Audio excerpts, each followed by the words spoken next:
Yeah, here's the new flywheel, just came in. But those are the teeth that strip out inside there.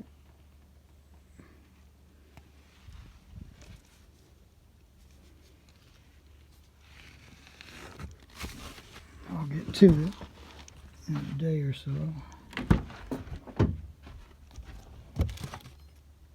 Here's the aluminum bracket.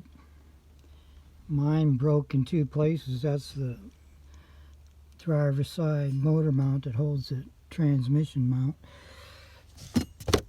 And then here's all the motor mounts you need. All new.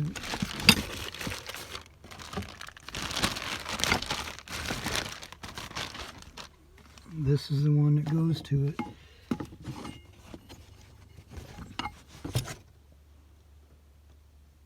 I'm getting all the parts so I can put my Honda back together.